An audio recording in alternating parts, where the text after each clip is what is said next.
গণতন্ত্রের মাতা দেশনেত্রী বেগম খালেদা জিয়ার কবর জিয়ারত করার জন্য, তার স্মৃতির প্রতি শ্রদ্ধা জানানোর জন্য এখানেই শায়িত আছেন আমাদের শ্রমিক দলেরও প্রতিষ্ঠাতা শহীদ রাষ্ট্রপতি জিয়াউর রহমান বীর উত্তম। আমরা তাদের দুইজনের প্রতি শ্রদ্ধা জানিয়েছি, তাদের দুইজনের জন্য দোয়া করেছি আমরা। এবং আমরা এই দেশের যারা শ্রমজীবী মানুষ, আপনারা যারা সংবাদকর্মী, আপনারাও শ্রমজীবী মানুষ, আমরা এই মানুষ দুজনকে খুবই শ্রদ্ধা করি। দেশনেত্রী বেগম খালেদা জিয়াও শ্রমজীবী মানুষের জন্য অনেক কিছু করেছেন।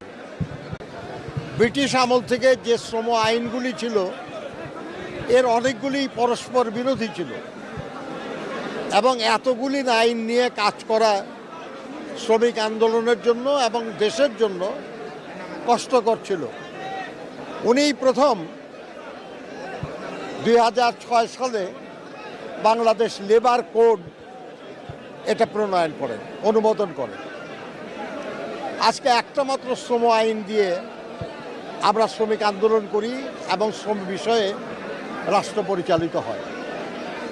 শ্রমজীবী মানুষের কল্যাণের জন্য অনেক কিছু তিনি করেছেন এবং তার বিশেষ গুরুত্বপূর্ণ হলো শ্রম কল্যাণ ফাউন্ডেশন, লেবার ওয়েলফেয়ার ফাউন্ডেশন, যে ফাউন্ডেশনের তহবিলের ব্যবস্থা করে গেছেন তিনি। আজ কোটি কোটি টাকা সেই তহবিলে এবং তা দিয়ে দুস্থ শ্রমিকদের জন্য কল্যাণমূলক কাজ করা হয়। এই মানুষ দুজন আমাদের অত্যন্ত শ্রদ্ধার মানুষ। আমরা তাদের আত্মার মাগফিরাত কামনা করি, আল্লাহ তাআলার কাছে প্রার্থনা করি আল্লাহ যেন তাদেরকে বেহেশত নসিব করেন, আর আমাদেরকে যেন শক্তি দেন আল্লাহ, যে তারা যে পথে যেভাবে এ দেশের মানুষের জন্য কাজ করেছেন আমরা যেন সেই কাজটা সম্পন্ন করতে পারি।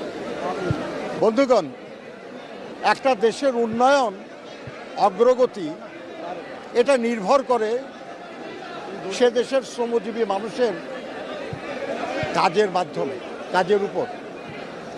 আমরা বলি উৎপাদনের রাজনীতি, উন্নয়নের রাজনীতি।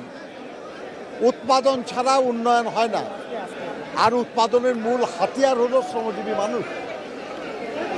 সেটা কারখানায় উৎপাদন বলুন আর অন্য কোনো সার্ভিস বা পেশায় বলুন, এটা যেহেতু শ্রমজীবী মানুষ ছাড়া উন্নয়ন এবং সমৃদ্ধি আসে না, দেশের কল্যাণ হয় না, জনগণের কল্যাণ হয় না, সেহেতু সেই শ্রমজীবী মানুষকে যারা ভালোবাসতেন তাদের সবাই ভালোবাসা উচিত।